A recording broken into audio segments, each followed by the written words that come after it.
in mechanical engineering department as a associate professor in Phenolics Academy of Management and Technology at Ratnagiri, Maharashtra. Dr. Yadav published more than 26 research paper in very well-known referred journals.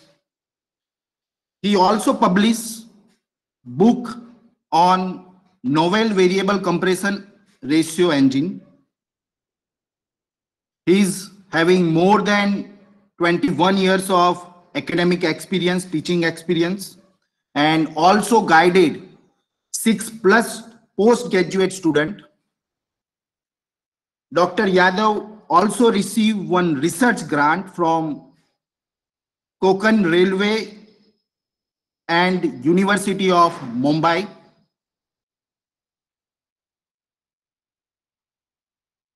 I request Mr. Yadav, Dr. Yadav, not taking too much time. We are really thankful for accepting our request and being a part of this FDP. Now I request Professor Yadav to carry on this session and enlighten us with his expertise on VCR engine and optimization technique. Thank you very much, sir, for being a part of this FTP. Thank you. Thank you very much, sir. Please.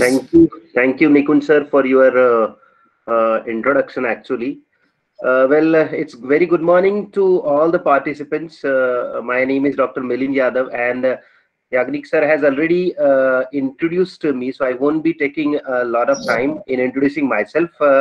I'll be directly going on to the topic. Now, since this is a virtual platform, I would like to request you. I would like. Rajan sir, will you? Okay, thank you. Yes, thank you, Rajan sir.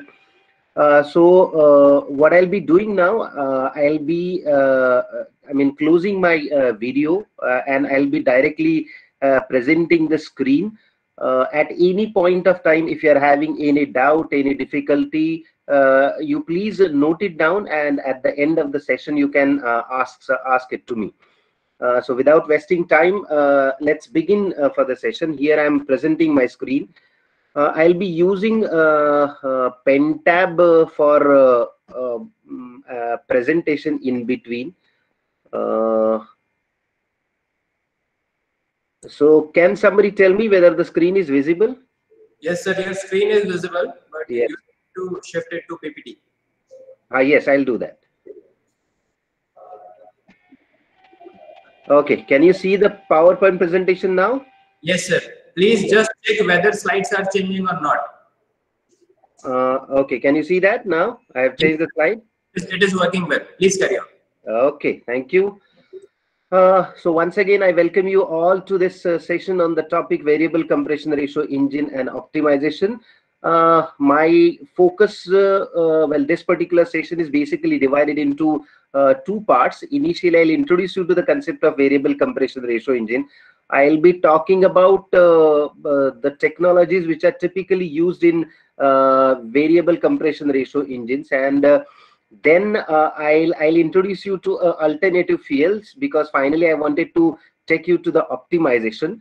So first part, I'll be talking about the variable compression ratio engine and its challenges, because you still do not find these engines running on road. So I would like to just focus on that. What's the problem? So that will be the first part of my presentation.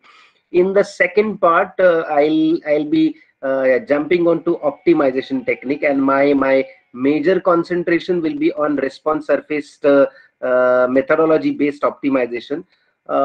So without wasting time, let's begin for the session. Here are the contents. Initially, I'll introduce you to the VCR engines. Then what are the methods of compression ratio variation that I'll be talking about? What are the different applications of VCR engine? That too I'll talk about. Some facts, like I said, some facts or problems related to this particular technology, that too I'll talk upon. the one which I proposed, variable compression ratio engine, during my doctoral studies, that I'll be discussing. I'll be talking about the alternative fuel option available with us, which is oxyhydrogen gas. It is also called as brown gas. Well, the introduction will not be extensive because my major concentration will be on RSM and its introduction, obviously.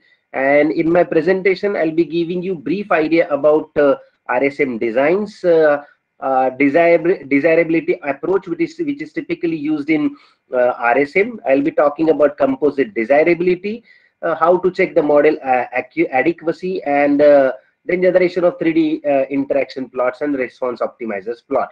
So it's basically a combination of VCR technology along with alternative fuel, and finally optimizing the engine operating parameters. So that's the objective. So let's start with the introduction to VCR engines. Now, the first and the most important word that you understand, or probably all of you must be knowing this one, that this VCR stands for variable compression ratio engine. So first of all, let's try to understand what do you exactly mean by the compression ratio is. Now, right on this particular side, you will find a schematic representation of internal combustion engine. I won't be talking more about that, but you know this particular part is typically called as the piston, and this particular part is typically called as cylinder. Now, inside cylinder, piston normally have two positions. Those two positions are shown right over here. And this position is typically called as bottom dead center position, which is BDC. And this position is typically called as top dead center position, which is called as TDC. And when the piston goes down, this volume, which is swept by the piston while moving from TDC to BDC, is typically called as the swept volume. The one which is left above the piston crown, when the piston is at TDC, that is typically called as the clearance volume. And together it is VS, that is swept volume plus clearance volume, gives you obviously the total volume. Another ratio of total volume to the swept volume, to the clearance volume rather, that ratio is typically called as the compression ratio. Now, in case of regular engines, which basically falls into the category of FCR, which is fixed compression ratio. So these are the common engines what you find in your automobile or other applications of internal combustion engine, where the compression ratio is fixed. Now, this compression ratio is basically golden mean of power output. This particular compression ratio is golden mean of power output and fuel economy. So we know that if we go on increasing the compression ratio, it is possible for us to increase the power output. But as the power output increases, the fuel economy goes down. We know that, right? And it's basically vice versa. If you really concentrate on the fuel economy, then you'll not be having power output with you. So, well, that's the well-known fact. So in case of FCR engine, it basically comes as a golden mean of power and fuel economy, because these two don't go hand in hand. But everybody wish to have a power, everybody wish to have an engine with infinite power density. Everybody is rushing towards increasing the power output. And here are the three typical methods which are used to increase the power output. The first and the most important one is increasing the RPM of the engine. I mean, every one of us knows that particular expression, P is equal to 2 pi NT by 60. So obviously this power is directly proportional to the RPM of the engine. As you go on increasing the RPM, obviously the power output of the engine has to increase. That's the first method. It's quite obvious. The second one, which is commonly used in case of diesel engines rather, in today's diesel engines, and that is turbocharging. This is the method where you try to increase the density of the fuel charge. Right, you use a separate compressor and you try to increase the density of the fuel charge, and as you increase the density of the fuel charge, obviously it is possible for you to increase the power output from the same engine, because you will be burning a lot of fuel inside the combustion chamber. And the third one, which I'll be talking about, is obviously increasing the compression ratio. Now, all these methods obviously brings with them host of the problems. Which are the problems? Let's try to figure them out. Let me talk about the first one, increasing RPM of the engine. Now, as you go on increasing the RPM of the engine, it is typically observed that obviously power output of the engine increases, but that put a lot of dynamic load on the engine. It's natural that as the RPM increases, the dynamic load on the engine increases. And as the dynamic load increases, the wear and tear of the engine also increases. As engine starts running at higher RPMs, the overall lifespan of the engine obviously significantly drops down. So probably this is not the viable solution to increase the power output, because on one side you'll be increasing the power output, no doubt about that, but on the other side the life of the engine will significantly drop down. This probably a good option, especially in case of Formula 1 racing cars, where the life of the engine will be hardly 1 to 2 race, not more than that. So this is absolutely fine. But if you think of automotives that we common people use, in that particular case, this is not going to be the viable option. The second one, it's turbocharging. As far as turbocharging is concerned, we know that we increase the density. As you will be increasing the charge density, overall pressure and temperature inside the combustion chamber significantly increases.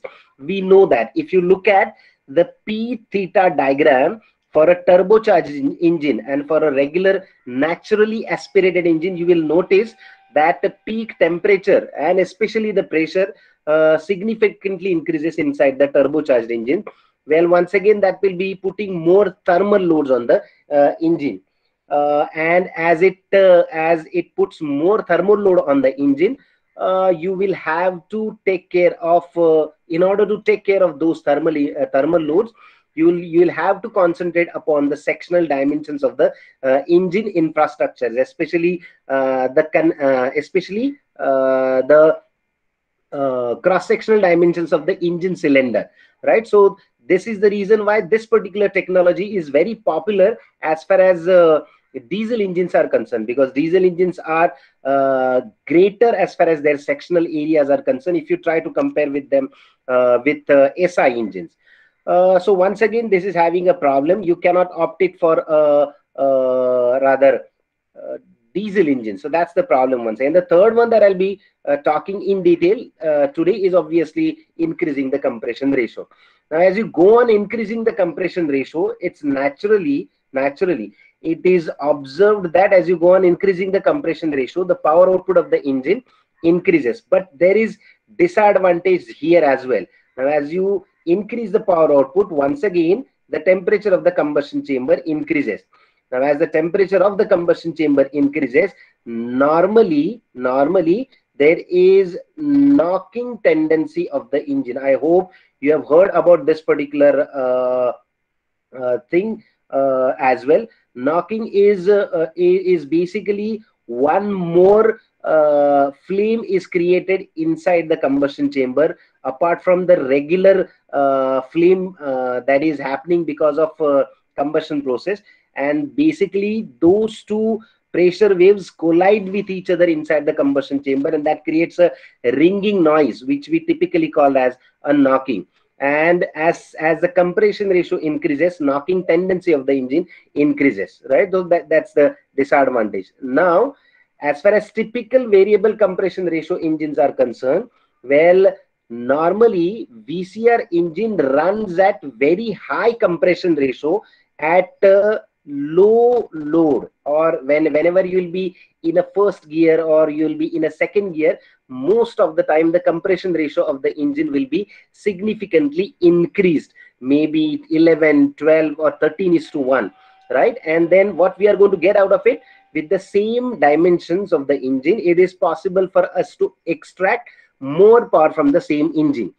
Well, it's absolutely fine if you are in the first or the second gear, but as you progress towards third, fourth or fifth gear, and if you are trying to pull it more and more, then naturally at elevated compression ratio, the temperature of the engine will increase and there will be a greater chances of knocking. Now, to prevent that knocking, you will be decreasing the compression ratio. So like I said, it's the compression ratio that will be changed on a real-time basis, and depending upon the load and the speed and the other operating conditions of the engine, you will keep on varying this particular compression ratio, and hence comes the concept of this variable compression ratio engine. Most of the time, like I said, in low load operation, you will try to keep maximum possible compression ratio to extract the maximum power. And at a very high temperature range, when the engine is pulling a lot of load, in that particular case, you will be dropping down the compression ratio, right? So that is basically the methodology which is typically used in case of VCR engine. Now you will have to understand what are the different methods to change the compression ratio in real time, right? What you see on your screen is different methods which are used as on today as far as change in the compression ratio is concerned. And here is the first one. This is the first one. This method is typically called as articulated cylinder head, where the cylinder head is pivoted at this particular point. Can you see this one? This one is basically the cylinder block and head rather.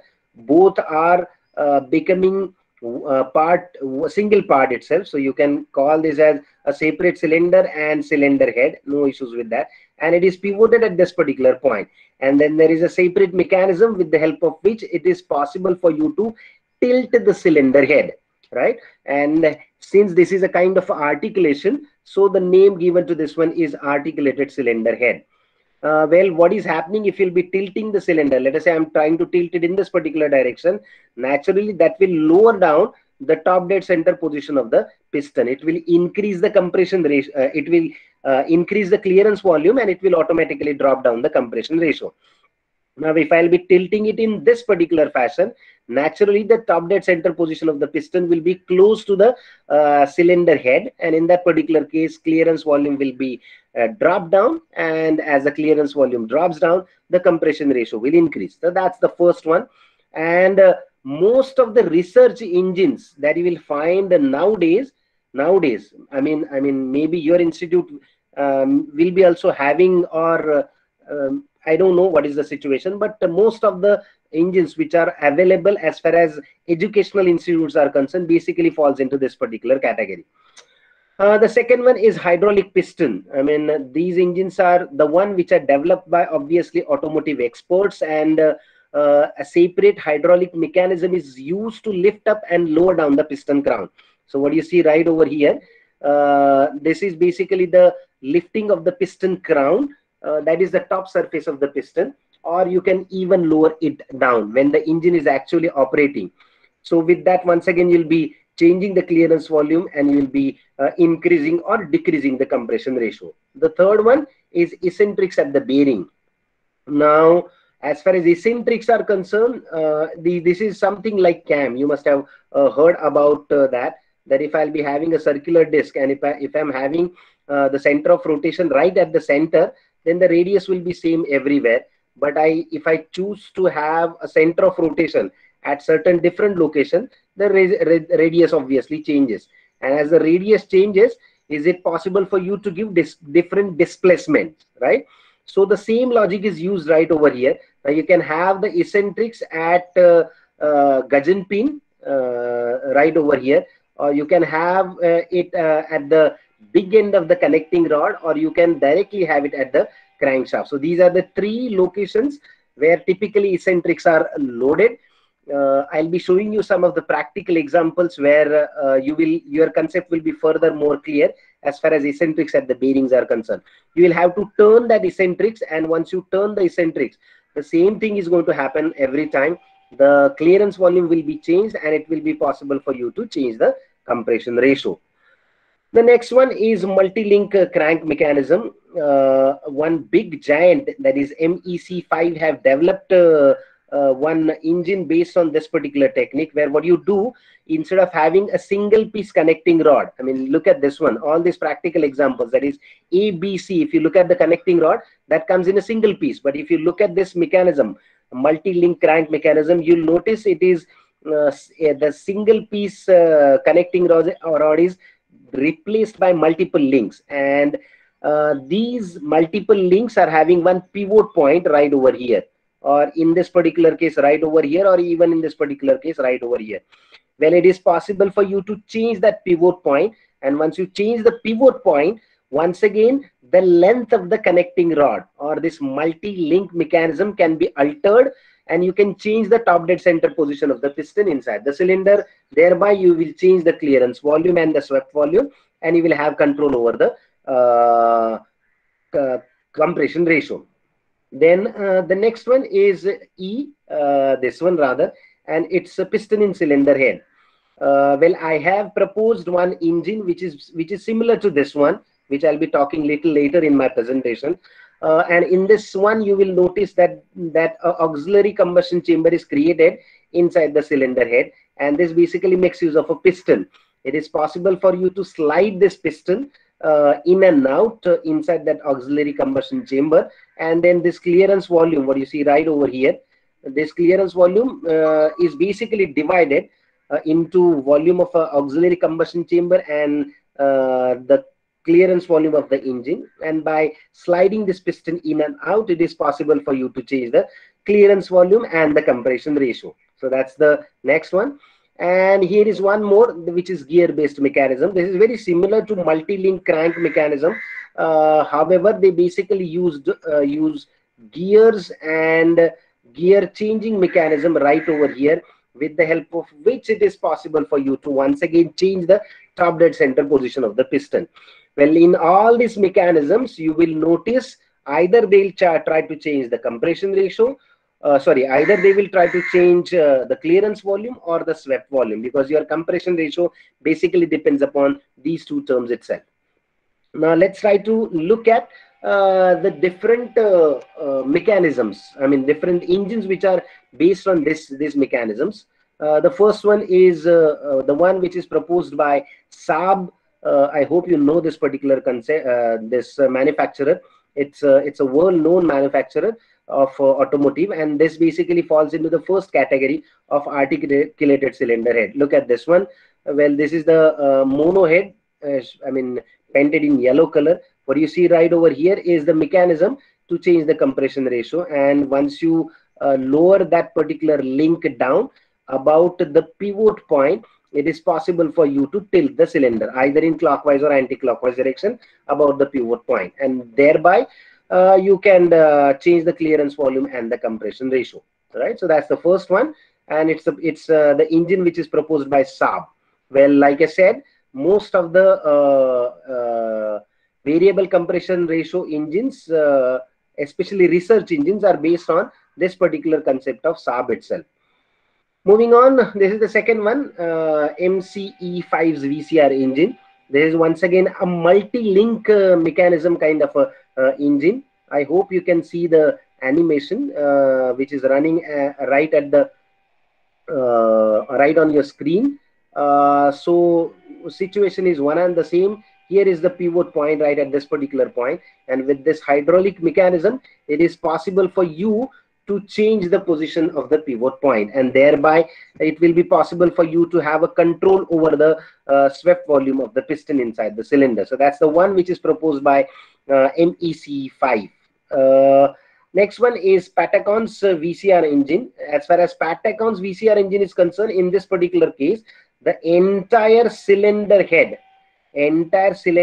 is lifted with the help of eccentrics. Now please look at this one. Look at this one right over here. If you look at this one right over here, the eccentrics are obviously placed, and once you place those, once you turn those eccentrics, look at this one. This green link represents the link with the help of which it is possible for you to rotate those eccentrics, and once you rotate the eccentrics, it is possible for you to lift up the cylinder head, and you will be changing the compression ratio. Based on the similar technique, right over here, the eccentrics are basically loaded at the cylinder head. But if you look at this one, the one which is proposed by FEVs, now the eccentrics are placed at the bearings. So right over here, these are the bearings. Here are the eccentrics. Can you see this one? These are the eccentrics. There is eccentric right over here, right over here, right over here, right over here, and right over here. So there are eccentrics based on number of cylinders, obviously, and there are projections on the circumference of the eccentrics right over here. And then they basically use the counter shaft and counter gears to drive those eccentrics at any point of time. So once you change the radius, it is possible for you to lift up the entire crankshaft, then connecting rod and the piston assembly, either upward or downward depending upon your requirement, and then you can change the compression ratio. That's the next one. And here is the last one, the one which is proposed by Volvo. Well, this is once again making use of a auxiliary combustion chamber right over here. Can you see this one? So these are the auxiliary combustion chambers which are created inside the cylinder head, and there are pistons which are reciprocating, and by changing, by displacing those pistons in up and downward direction, it is possible for you to change the clearance volume. Now, the most important thing that you'll have to understand over here is these changing is now in the first case right over here, it is done manually, right? You can see that the hand is there and it is possible for you to change it manually. But in all the other cases, let it be MEC5's VCR engine or Patacons or FAVs or Volvo's VCR engine, you will notice there is a separate engine control unit which is typically called as ECU, and that engine control units take signal from different sensors which are loaded on the engine, and depending upon the operating conditions of engine, it is ECU that decides whether to increase the compression ratio or change the compression or decrease the compression ratio. Okay. So this is the brief introduction to variable compression ratio engine. Now you got to understand some facts about VCR engine. That is, this is most important one. If at all you guys are thinking of developing your own variable compression ratio engine, then you got to think of some facts which are related to this particular technology. The first and the most important one is overall size and vehicle integration. Obviously, we are naturally going towards engine downsizing all the time, right? If you think of overall size of the engine, every automotive manufacturer is trying to reduce the size of the engine. Now you will even notice that the same engine is used by different manufacturers. Even if you think of Maruti Baleno, or you can think of Fiat Punto, or even you can think of Indica Vista. I mean, all these vehicles makes use of the same engine, which is typically sourced from Fiat itself, right? And it is used all over this 3 different manufacturers. Now the trend of the automotive sector is to lower down the size of the engine. And as you start lowering down the size of the engine, the biggest advantage that it gives you is you can use the same engine over a wide variety of vehicles. Even I can give you example of maybe Kia Seltos, or you can think of Hyundai Creta, right? Or even Verna. You will notice the same engine is used. Almost the same engine is used. So automotive manufacturers do not want to invest more in developing new engine. They will be literally resourcing the engine from different manufacturers and then fitting into their own vehicle. So if at all you are thinking of this one, your own VCR engine, then do not forget to think about the overall size of the engine and vehicle integration. It should be readily fitted to a conventional automotive that you are going to use, right? Otherwise, it will be difficult for you to go for the integration. So that's the first point. The second one is the knock limit. Now, as far as the knock limit is concerned, well, the typical fixed compression ratio engine had some knock limit, obviously, and the major contributor to this one is the compression ratio. As you keep on increasing the compression ratio, the knocking tendency significantly increases, right? So normally you will notice that they used to keep the compression ratio close to 11:1, especially in case of SI engines, and in case of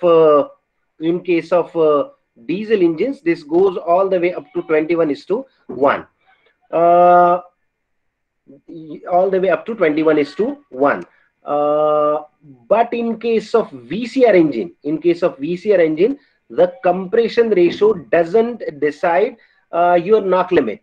The reason for that is as you are having a control over compression ratio. If you find, if the knock sensor finds that engine is going for knocking, then automatically ECU can decide whether to decrease the compression ratio or not. And what is happening in case of conventional engine, basically, in order to lower down the temperature of combustion chamber, especially if it is going for knocking, what they basically do, they literally inject the fuel inside the combustion chamber in the liquid form.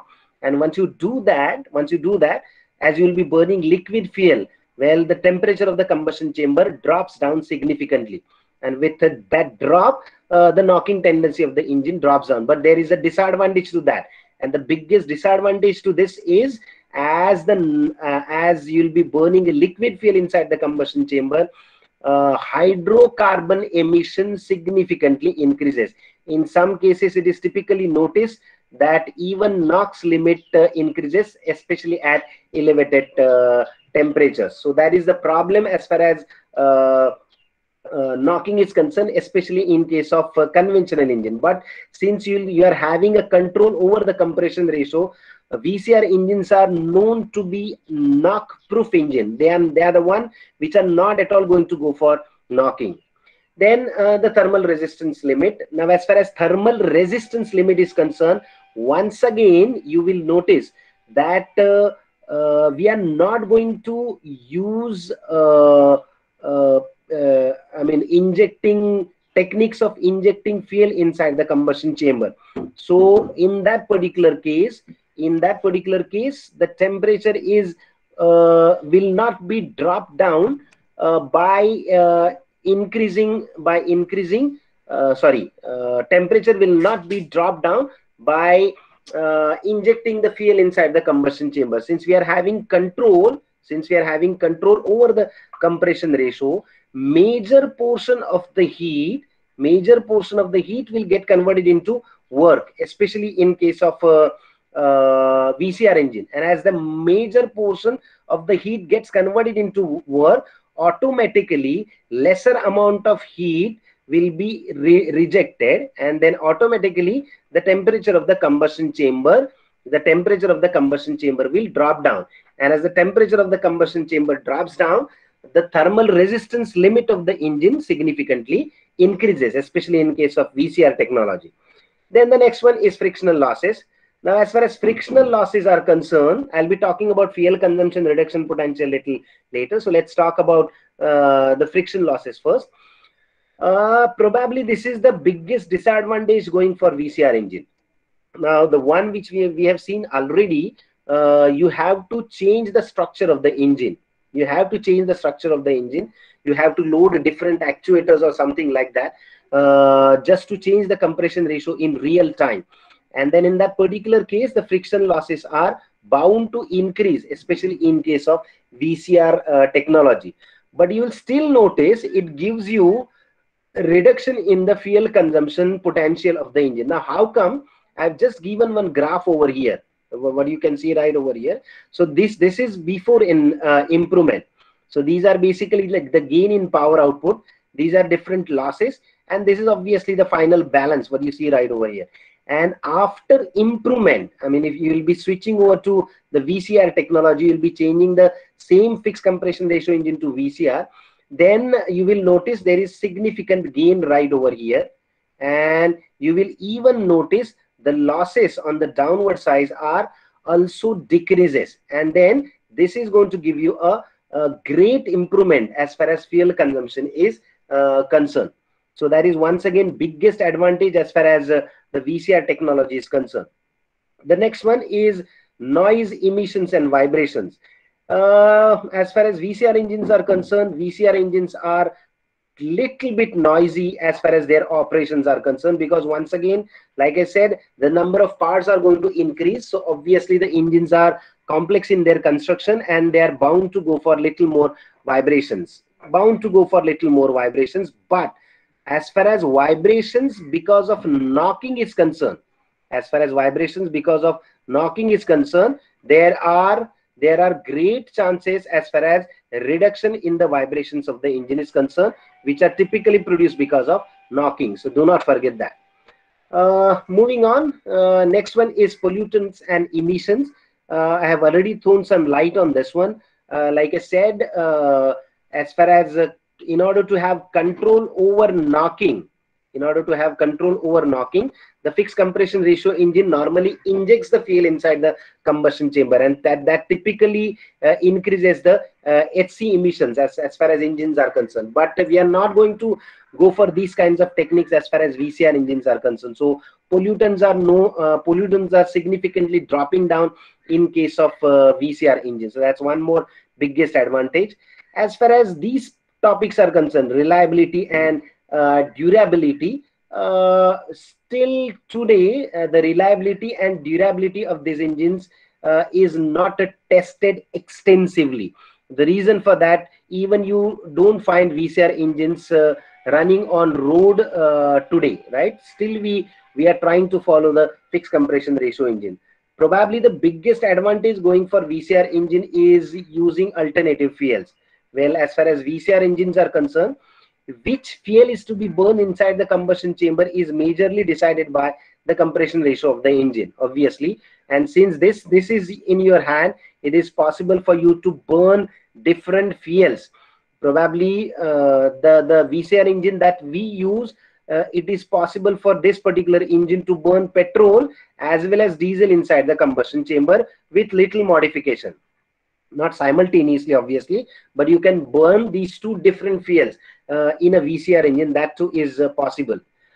There is problem as far as mass manufacturing is concerned. No doubt about that. There is problem as far as mass manufacturing is concerned, because VCR engines are more and more complex in their construction. This is the reason why you don't find these VCR engines in running on road in your day-to-day life. This is a new technology, obviously, that needs still a research and development, and modern manufacturing tools are required, and according to that, manufacturing cost is likely to increase. Like I said already, reliability of these engines are not yet proven.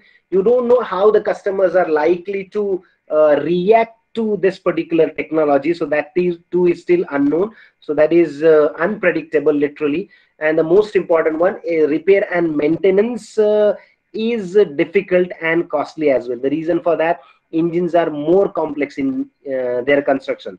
So you got to think about this particular factors if at all you are trying to design your own variable compression ratio engine. Now I'll talk about the one which I proposed and worked upon, and I call it as a novel variable compression ratio engine.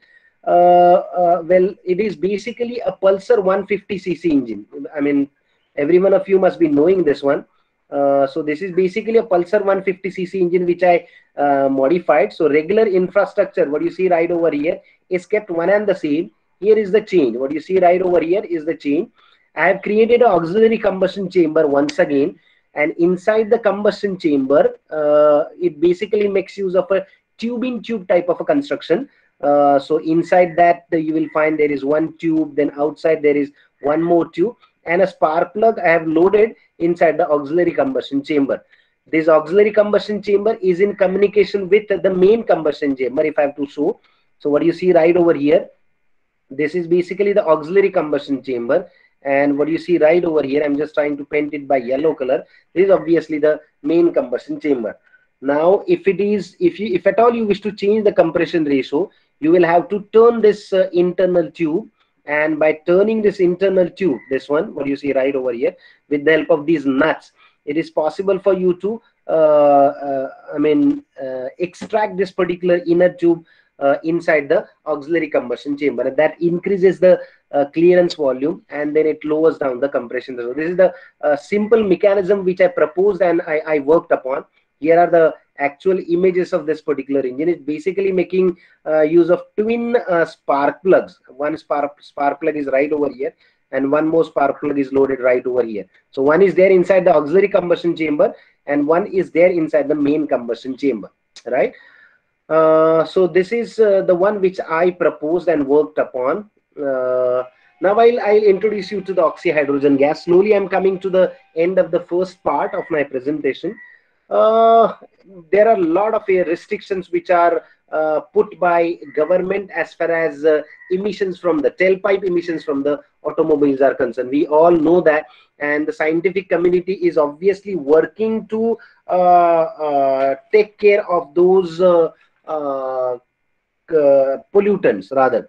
The first step is taken way back in 1991, 1992, where we started with emission norms for petrol and diesel engine, and then with increase in the stringency of the pollution norms, the automotive manufacturers come up with different technologies like catalytic converter, or maybe you can say 32-bit microprocessor based ignition, or you can say multi-point fuel injection system, or common rail direct injection system, or too many of them, or the recent one rather, gasoline direct injection system. So these are the answers to the increasing pollution norms, obviously, from automotive sector. Now fuel modification also plays crucial role. If you look at the efforts put in by the government, you probably knowing that in all the metropolitan cities, especially Mumbai, Delhi, the compressed natural gas, use of compressed natural gas in all public transport vehicles is mandatory. I mean, many personal vehicle users are also shifting towards this particular gas. Even you can think of LPG as a fuel. We are now we are using very high octane rating fuel, right? Even you will notice that we have introduced BS6 fuel little early, right? So these are obviously the steps taken forward by the government as far as modification of the fuel is concerned. Now the question comes, why hydrocarbon fuels are basically dangerous? We all know that these are basically because of the pollutant, which is HC, or there can be NOx, or there can be CO. These are basically the pollutants which are deadly dangerous and responsible for global warming, greenhouse effect, acid rains, and it can cause headache, nausea, vomiting, and even in certain cases this can lead to death as well. Now if you look at the combustion reaction, then it is the carbon element especially present in HC, in fuel. We know now the fuels are basically hydrocarbon chains. So this carbon element which is present inside the combustion chamber, present inside the fuel, is responsible for major pollutants like HC or CO. So if it is possible for us to burn a carbon-free fuel inside the combustion chamber, then we can get rid of this HC and CO. Obviously NOx remains there, but we'll be talking about that little later. But at least it is possible for us to get rid of this HC and CO. And then the biggest option available in front of us is obviously hydrogen. We all know that a lot of research is still going down as far as using hydrogen is concerned, but there is a lot of limitations to the use of hydrogen. I mean, biggest advantage going for hydrogen, you simply use hydrogen inside the combustion chamber of a fuel, combustion chamber of a engine. Immediately you will notice that engine becomes compliant to BS6 without doing anything. You simply start using hydrogen, right? So that is biggest advantage. But as far as its limitations are concerned, the hydrogen is highly inflammable and you cannot store hydrogen, right? So that is the biggest advantage going for using this particular gas. So the alternative option available to this one is oxyhydrogen gas. This gas is typically called as HHO. You can also call this as, it's basically diatomic water in basically diatomic state, where hydrogen and oxygen molecules are separated. It's basically you can use number of methods to separate, I mean, to convert this water into gas. I mean, few of them also call this as a water gas. Few researchers also call this particular gas as water gas. And the most common method which is typically used is obviously electrolysis. We all know that, right? Now what I have done in my work, rather, I have tried to put these two things together. Now what you see right over here is the engine test setup. What do you see over here? This one is obviously the engine chassis dynamometer, two-wheeler chassis dynamometer rather. So this is a dyno. This is obviously the Pulsar that I was talking about. It is basically 150cc DTSI engine, which is fitted with a variable compression ratio engine. And now look at this one. If you look this one, it is possible for us to change the compression ratio right from 6:1 to 11.57:1. So it gives us a lot of variation in the compression ratio. And now if you look at this figure down over here, then you will find that supply of oxyhydrogen gas is given to the combustion chamber next to the carburetor. So if I have to focus right over here, what you see, this is basically the carburetor, and over here there is a entry of this particular gas inside the combustion chamber. And with the addition of oxyhydrogen gas inside the petrol, it basically changes the dynamics and especially the emissions coming out of from the engine. And it is typically observed that there is significant reduction in the tailpipe emissions. Now, since I'll be talking about optimization in this particular test rig, my concentration will be on two factors. The first one is wheel power and the second one is fuel average performance. These were the two factors which I'll be concentrating upon in my next presentation. Just check it out. So now let me introduce you to the design of experiment part, the second part of my presentation. I won't be concentrating more upon design of experiment. My concentration will be roughly on RSM and how to optimize the engine operating parameters. But these are the couple of steps which are typically used. It's the recognition of the problem statement, then choice of factors and levels. Like I said right over here, in my case, I'll be using compression ratio as the first factor right over here. Then I have used the second factor as fuel blends. So what I've done in this case, I have added that brown gas, you can say, or oxyhydrogen gas to basically petrol for to form different fuel blends. And so these were basically the two factors, factor number one and factor number two.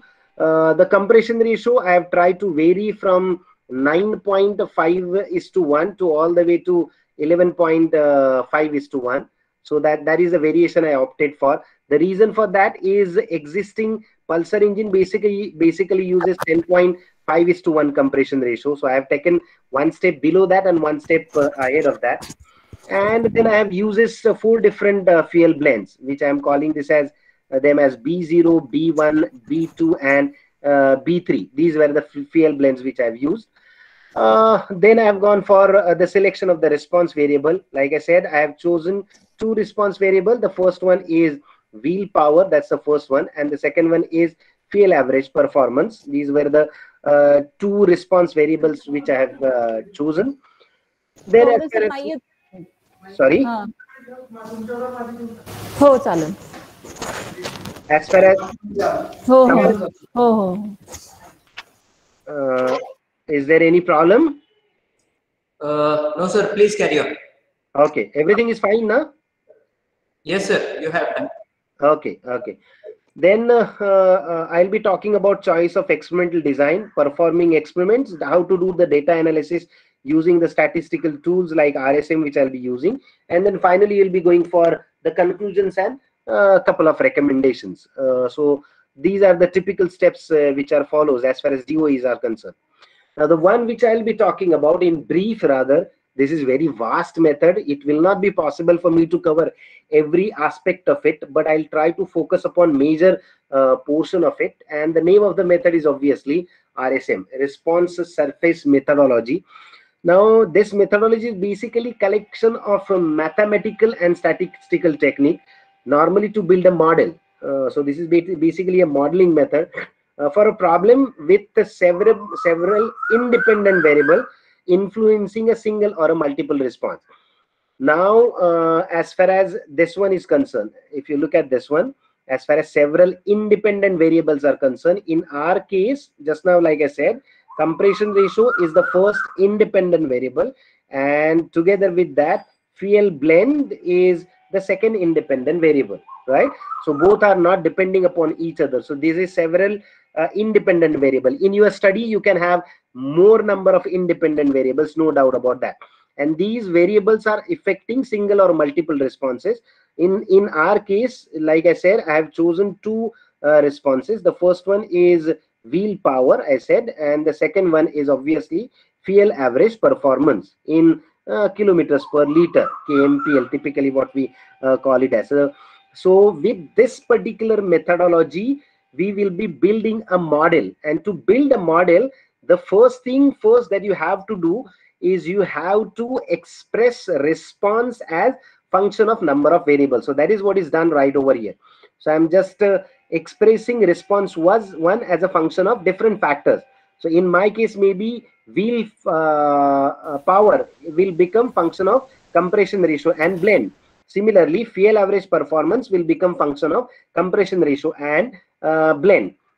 And then you will be developing a surface which is going to represent this particular function, and that surface is typically called as the response surface. This is how it's going to look like. I'll be talking about this one in detail more in the later part of my presentation, but this is how it looks like. This is typically called as 3D interaction plot, right?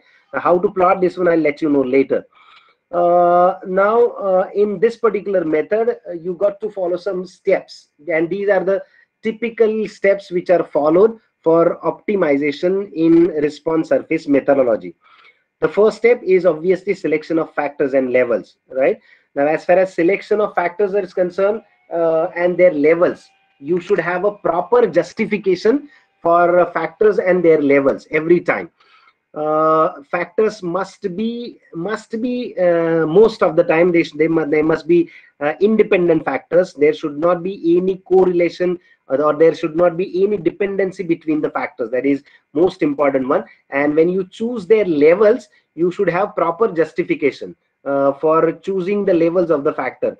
Otherwise it will happen like you have set up a certain level depending upon your expectation, and probably after optimization you will notice that the results are going beyond that particular level. So that should not happen. You should cover maximum possible levels for a given factor. The next one is selection of the response variables to be optimized. Just now, like I said, it's a wheel power and fuel average performance, which I'll be showing you right over here. Then there is a selection of type of a design. You got to select a model. I'll be slowly talking about this one. You got to obtain a factorial design. How to do that, I'll let you know later. Then you'll have to conduct the experiment. Actually, you got to do mathematical modeling, especially regression is typically followed in this one. You got to do ANOVA. I hope every one of you know this tool. It is very famous analysis of variance, what we call it as. Then you got to go for optimization by setting up the goal, wherein RSM typically desirability approach is used. Sorry.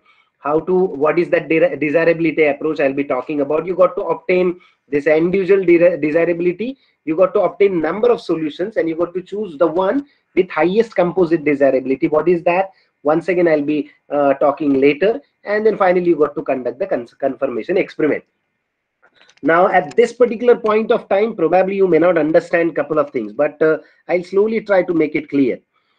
So let's go through. These are some of the RSM designs. I hope you have understood by this time what do you exactly mean by factor and what do you exactly mean by level. So like I said, in this study, which I am focusing upon, compression ratio is the factor. And for this study, my compression ratio factor levels are 9.5:1, then 10.5:1, and then obviously 11.5:1. These are the three levels. And as far as fuel blends are concerned, the levels that I have chosen is B0, which I'm calling it as a non-blended petrol, then B1, then B2, then B3, and so on, B3. I have reached up to this particular, where part of oxyhydrogen gas is added basically in petrol by keeping its quantity one and the same. So in this particular case, mostly you will notice that the quantity that I've added is 50 ml. In this one, I've tried to add it 150 ml and so on. In this one, I've tried to add it 200 ml per minute. So that's the flow rate of the oxyhydrogen gas. So these are the factors and the levels that I was talking about.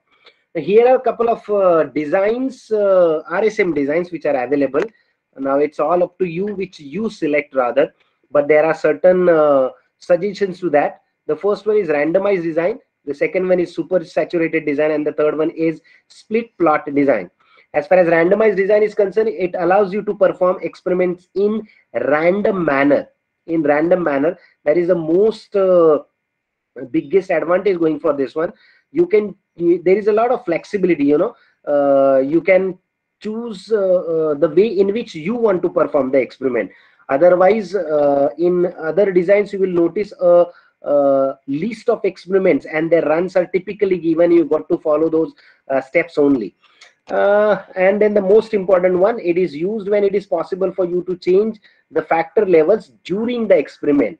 While performing experiment itself, if it is possible for you to change the levels of the factor, then you got to opt for randomized design. The second one is super saturated design. This is typically used for quadratic relationship, especially when you model the responses. If you are using a quadratic relationship, then you got to go for super saturated design. And the third one is a split plot design, where it is to be used when one or more factors can be changed during the experimentation. So if it is only possible for you to choose one factor at a time, then go for randomized design. If you can choose more, then you can go for split plot design. So that's little information regarding design. Now I'll try to focus more on randomized design because these are the most flexible one.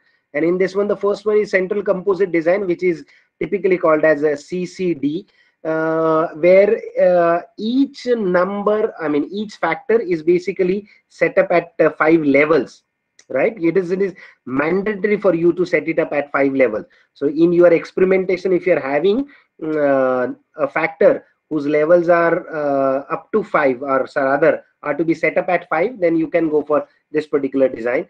If you cannot set it to 5, there is flexibility in box Hagen design, where each numeric factor can be set up to 3 levels. So if at all there is restriction, then you can go for this one. Then there is a one factor design as well.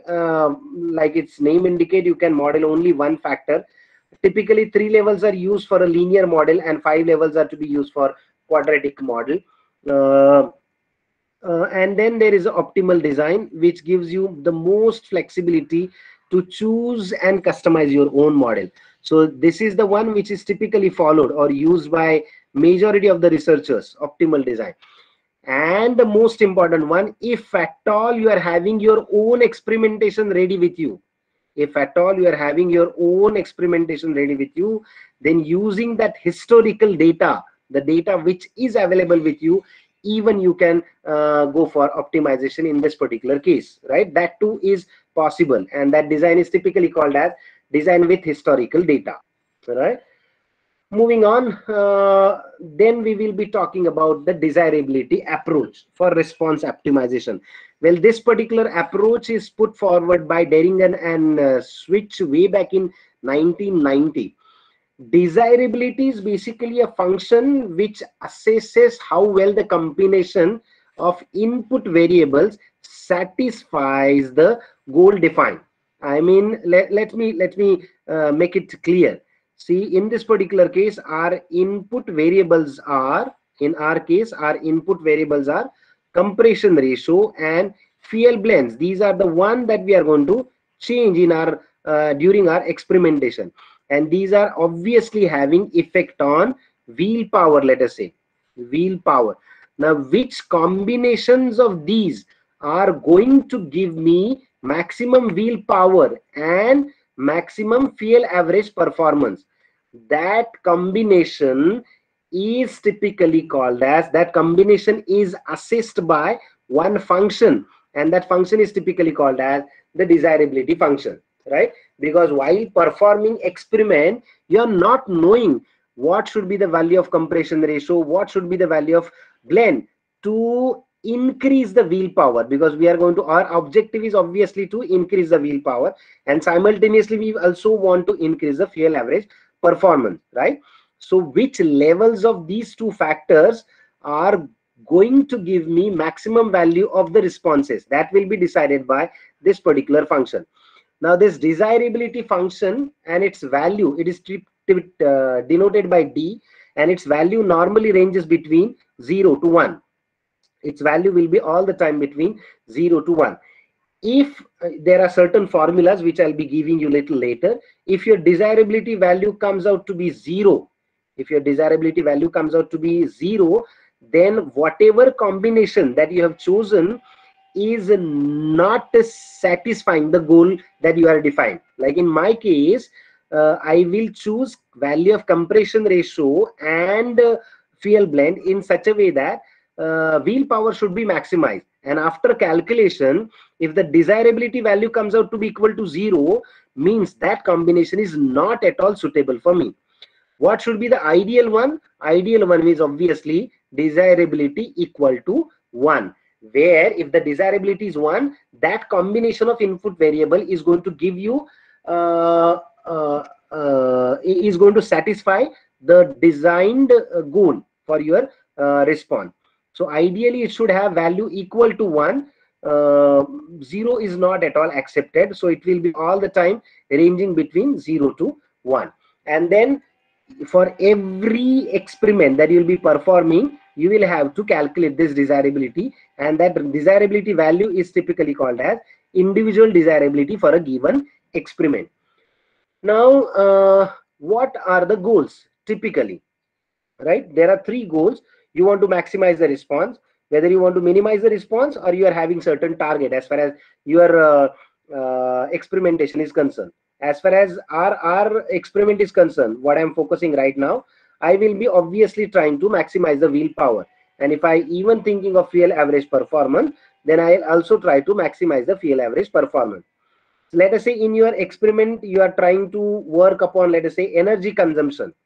For a certain experiment, you are trying to work upon the energy consumption, let us say. So in that particular case, your goal should be to minimize the response. And if at all you are having targeting some certain value, let us say I wanted to have 70 kilometers per liter fuel economy, so that becomes your target.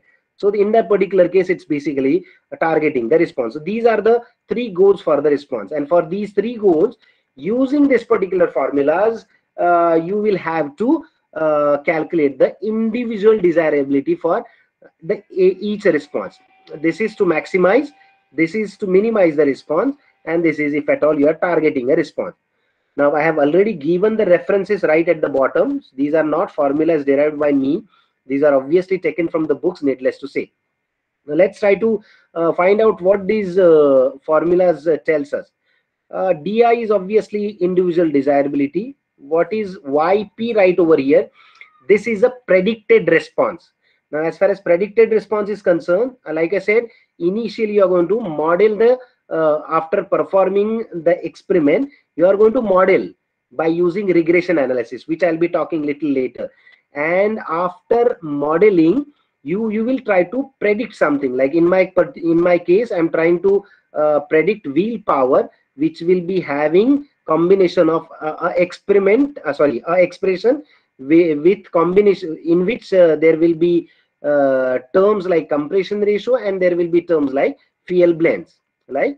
So this becomes wheel power becomes the predicted response at the given for the given experiment. Then if you think of T, this T stands for the target. If at all you are targeting something, then T becomes the target. Most of the time, if you are going to maximize the response, then the target must be as high as possible.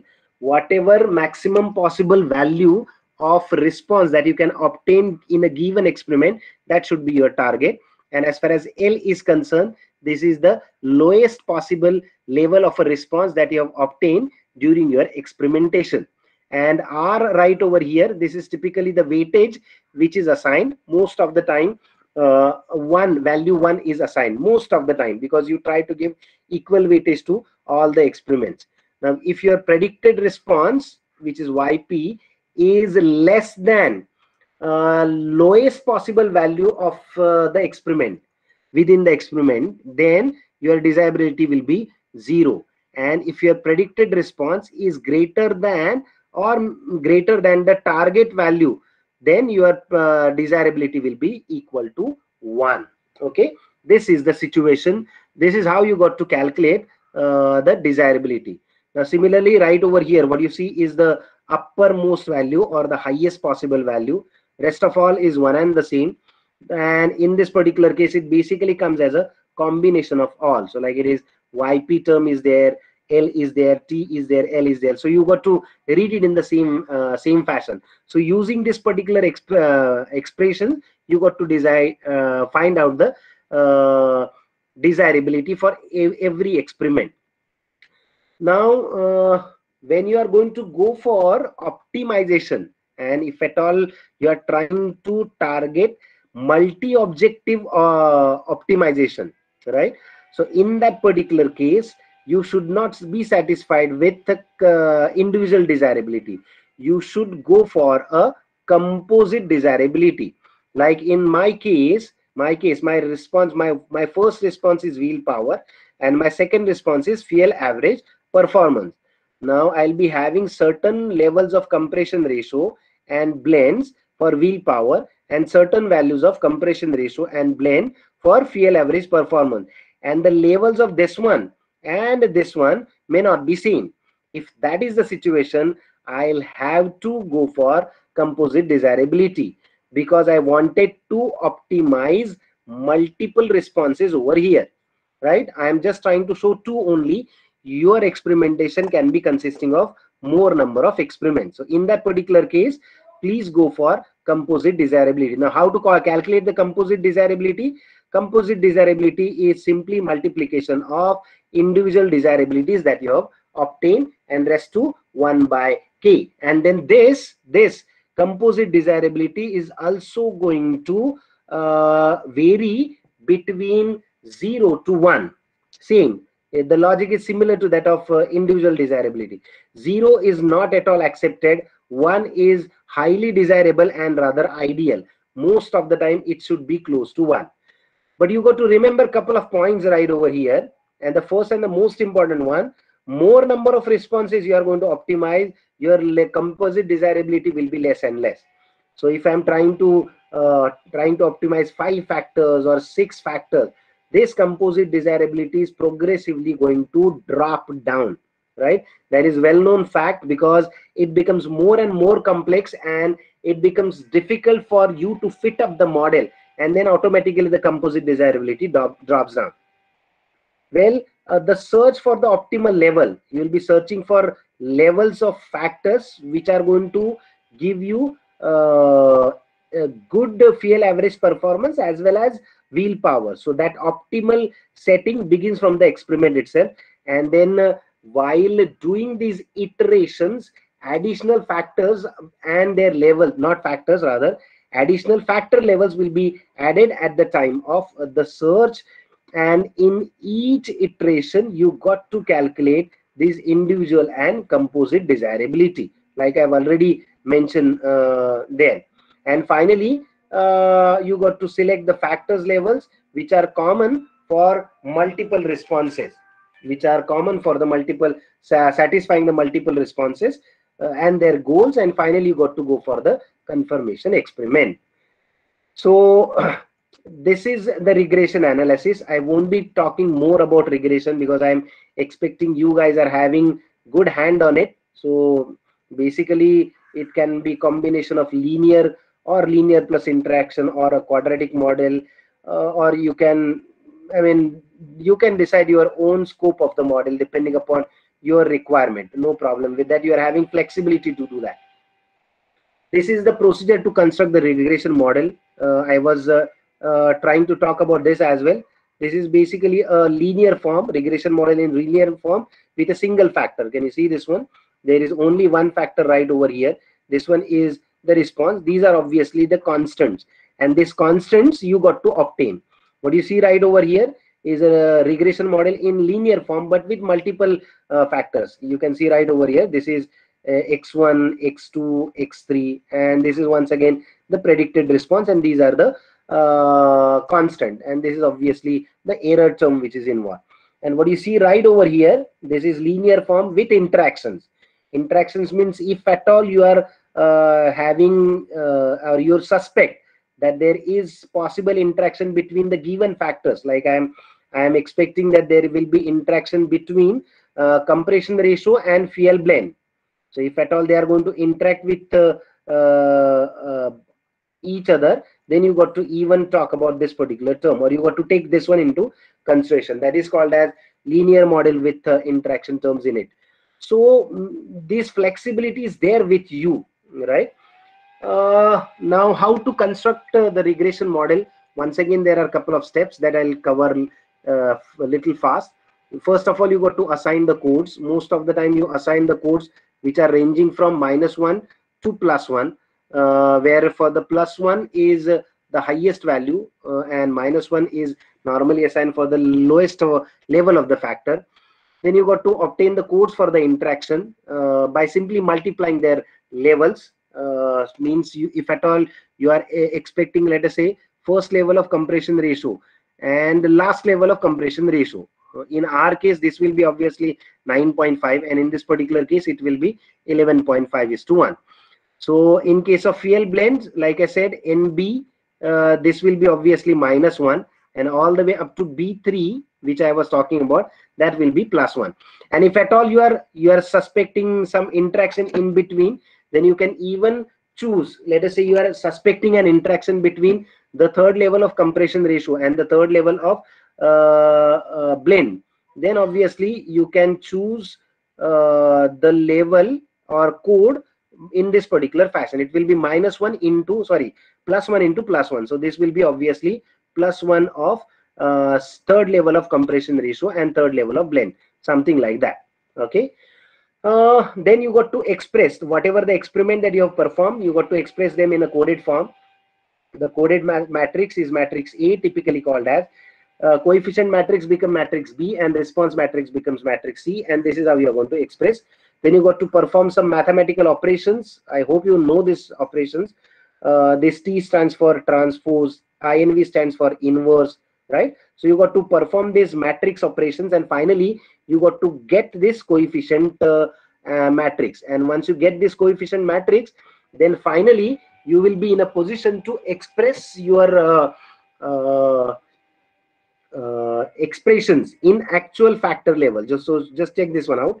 Can you see this one? This is the expression which I propose rather initially. So B0, B1 compression ratio, B2 into blend, and then once I do that regression modeling, these are the constant that I have obtained. I hope you are getting me something right over here, right? So these were the constant which I have obtained from the matrix operation, and the experiment that I have performed are shown right over here in this particular tab. So total 16 runs I have performed. These are the levels of the compression ratio. If you look at this one, this is 9.7:1, and it's going all the way up to 11.57:1. These are the codes which are assigned. So you will notice that it is 1, maximum 1, then -1, which is minimum 1, and for intermediate one, -0.09. So the same thing is happening right over here in case of blends. 0 stands for no blend, 100 stands for the B1 obviously, 150 stands for B2, and 200 stands for B3. And these are once again the codes that I have assigned. So it's pretty simple to understand.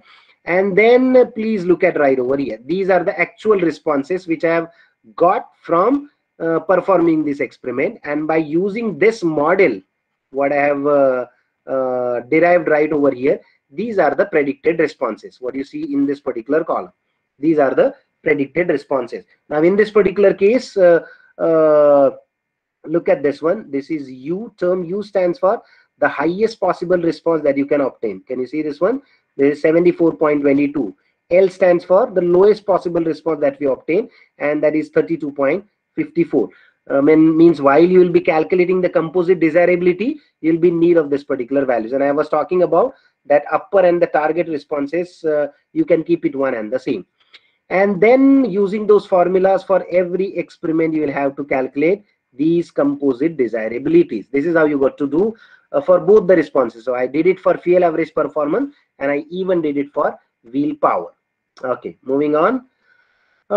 This is how you got to check the adequacy of the model using ANOVA. Now I'm not going to concentrate more upon this one because I do expect you guys are having enough hand on this one. So let me skip this particular term, but please focus on this one, that your predicted response, sorry, your predicted R square value, your adjusted R square value, and simple only R square value should be as high as possible. And my recommendation to you will be, it's always better to rely on predicted R square and adjusted R square value. Please do not rely simply on R square value in case of ANOVA, right? That's most important one. And these values should be as high as possible.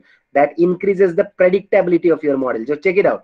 Well, if you look at predicted R square for my model, it is 0.99. So it is very close to 1. So this model is bound to give me good results, right? Moving on. Then there are certain software packages which are also available, which are typically called as Design Expert, which I have used rather, and which is basically helping us out in optimizing these factors. Now look at this one. If I'm thinking of fuel average performance, what it is suggesting me, it is suggesting me to, I mean, if you look at the desirability is 1 right over here, right, where compression ratio was 11.57 and the fuel blend was 200. However, in case of wheel power, it is showing highest possible composite desirability right over here, where this experiment is experiment number 10, where compression ratio is 11.57, but it is suggesting me to keep the fuel blend at 100 ml per minute. So now I'll have to go for obviously multi-objective optimization, which I already talked about. And then you will be developing this kind of 3D interaction plots. Now in this 3D interaction plot, obviously it's basically having 3 axes. What you see right over here is one axis. Right over here, what you see, this is the second axis, and your independent parameters are kept on these 2 axes, and your response is kept right over here. So it is basically a graph which is showing interaction between blend and compression ratio and its effect on fuel average performance. Now, how to read that? First of all, how to develop this particular factors. Now, I hope you remember that I have already derived expression. I have modeled these responses, right? Wheel power is also modeled and fuel average performance is also modeled. Now, in that particular case, what I'll be doing now, I'll be keeping the value of blend constant. Maybe I'll be concentrating on this particular value of blend, which is 0, and then I'm going to substitute the different values of compression ratio in that particular expression, whatever I've obtained. And then finally, I'll keep on getting these particular values of compression, these particular values of fuel average performance. I hope you are getting me what I'm trying to say. Similarly, I can do it the other way. I can keep the compression ratio fixed maybe at 9.7:1, and then simply by changing the value of blends, I can obtain different values of obviously fuel average performance, which is going to vary something like this. And if I'll be varying them simultaneously, then this kind of graph will be obtained, right? Now, what is your objective? Your objective is to maximize the fuel average performance. And if you look at this one, somewhere in this particular region, your golden spot has to be there, right? Because you want to maximize it. And if I have to precisely show you, somewhere maybe right at this particular point, you should get your maximum fuel average performance. This is how basically you got to read this one. Finally, moving on, these software packages also gives you a facility to plot a response optimizer plot. Now, what is this response optimizer plot is? In this one, basically you can identify how the desirability changes. Look at this one. Well, this is fuel average performance, this is wheel power, and on this side, I am going to increase the compression ratio. If I simply increase the compression ratio, look at this one. The fuel average performance is progressively increasing. Even the wheel power is progressively increasing. And if you look right over here, the composite desirability is increasing. So now what I'll be doing right over here, I'll be keeping the value of compression, sorry, I'll be keeping the value of fuel blend constant at its optimum level, which is 0.126 as it's shown. And then I'm simply going to increase the compression ratio. So it's progressively going to increase the fuel average performance. Well, what is happening in case of blends? Look at this one. In case of fuel blends, it is typically noticed as you are going to increase the fuel blend, the fuel average performance is increasing, but wheel power, it is increasing up to certain level and then it is dropping down. So that's why you got to choose a value which is somewhere right over here. This is shown by obviously the software, and most of the time if you do it by yourself, you'll be getting the same value, needless to say. Look at the composite desirability, which is calculated right over here.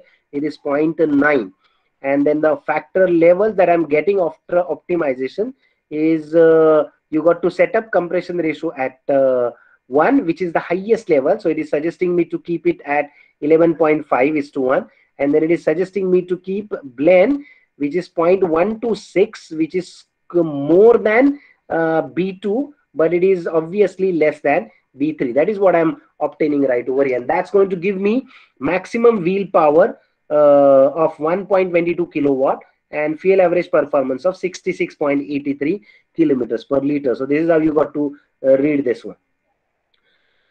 Finally, you got to perform the confirmation experiment. These are a couple of steps. I won't be concentrating more on this one. I'll be directly giving you the table. This is how it looks like basically in my case. So this is fuel average performance, this is wheel power, this is your predicted response by model. It gives you this particular value. Residual degree of freedom, this T value, I hope you know this one. These are the one which is related to ANOVA.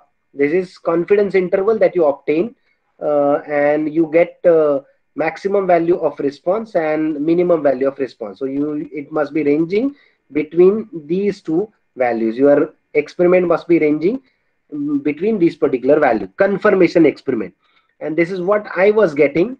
So the percentage error is very, very less. So it is possible for me to confirm this particular experiment with this one.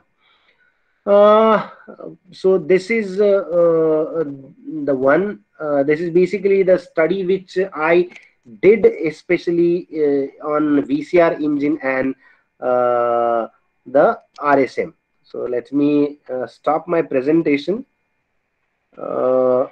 I hope I've tried to communicate most of the things which are available with me. It's almost 1. I hope I'm on time. Sir, am I on time? I think I am on time. Yes, sir. Yes. So if at all participants are having any questions, I would be happy to answer. I know this topic is little bit difficult to understand. It's really difficult to understand.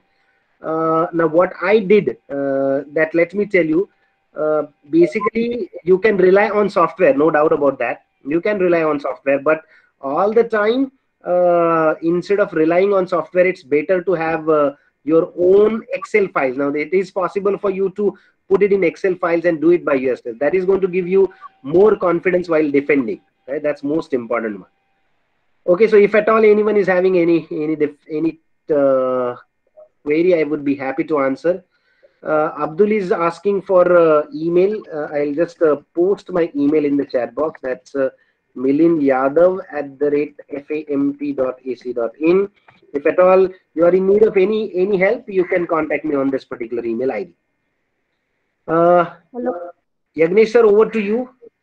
Yes, sir. Any question from participants may ask to the expert. Yeah, good afternoon. I got a question related to what the trial basically done by you. Yes, sir. Is normally you are considered basically two factors, right? One is basically maximizing the rear wheel power, Yes. and maximizing the fuel economy also. Yes, exactly. So both normally will not go hand in hand. Absolutely. So although the design principles, the methodology, all those things were explained, but whether you will be in a position to actually maximize both the things. I mean, like I said, when you go for optimization, I mean, I hope you must have look at my presentation that I'm trying to vary the compression ratio. That is the one factor which is actually affecting the response. And there is one more factor which is fuel blend.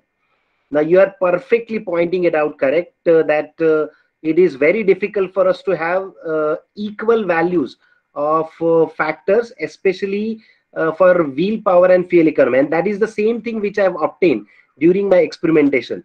In last couple of slides, you must have noticed that the levels of compression ratio and fuel average performance which I am getting for wheel power were altogether different than that of the factor levels which I was getting for fuel economy. So naturally, I'll have to go for the find out the golden mean. And that golden mean can be obtained precisely using this particular technology. Not technology, rather technique. Very sorry. Okay, all right. Yeah. So this is the answer for the question. Now, if you look at the experimentation, you'll notice the same thing what you have pointed out. The levels of the factors of the compression ratio and fuel blend for wheel power are altogether different than that of the fuel average performance. So you will have to choose the golden mean between. Absolutely, what you want to have it. Yes, exactly. Right. Thank you. Good afternoon. Yes, thank you. Am I audible? Yes, Pradnya ma'am, you are audible. Please go ahead. Can you throw some light on that HUCR, highest useful compression ratio? Is it possible by doing some method to find out that highest useful compression ratio? Yes, actually. I mean, as far as highest useful compression ratio is concerned, this is typically term which is defined when it comes to knocking tendency of any given engine, right? Once you basically design an engine in that particular time, there comes a restrictions, and that knocking tendency is basically restricted by the compression ratio, especially in case of petrol engines, or to be precise, SI engines. And then even in this particular case, in case of VCR engines, typically VCR engines are known to be knock-free engines. The reason for that, you can have control over the compression ratio. Now, if I have to spoke little more about it, there will be a pressure transducer loaded onto the cylinder head, and that pressure transducer will be all the time in a position to record the peak pressure inside the combustion chamber, and it will be giving the signals to ECU. Now, if it records that it is going beyond certain limit, that we know that in case of normal combustion, the pressure will be close to 50 bar. And in case of rapid combustion, if it is going for knocking, it goes all the way up to 150 bar. And if it detects that, then immediately the signal will be given to ECU, and ECU will activate the mechanism to lower down the compression ratio. So in case of VCR engine, practically there is no limit for compression ratio, because you are having control over it. So you can increase it maximum as possible. Obviously, other factors are going to restrict that. It is not the knocking tendency of the engine will restrict you to increase the compression ratio. Other factors will obviously increase, because as the peak pressure increases, you got to take care of those cross-sectional dimensions of the engine as well. Otherwise, a failure of the engine will take place. Highest useful compression ratio, HUCR, basically puts restriction because of knocking tendency. And in case of VCR engine, that knocking limit doesn't exist at all, because you are having control over the compression ratio. I hope I have given you the answer. Yes, sir. But if means for any engine, if we have to fix up that HUCR, so experimentally we should fix that. Means what is the method that I want to know? Achha, you wanted to know what is the method to fix up the compression ratio? Yeah. I mean, once again, the same. Right. Okay. Experimentally, it is basically trial and error. You cannot say that this compression ratio will be useful or something like that. You got to, I mean, engine has to go through number of trials, and then only it is possible for you to decide the maximum compression ratio for the given engine and for the given fuel, because it is not only engine and its operating parameters decides the compression ratio. It's the fuel that you burn inside the combustion chamber that also basically decides the compression ratio. So this is going to be strictly trial and error. Okay, sir. Thank you. Yes, thank you. Thank you, ma'am.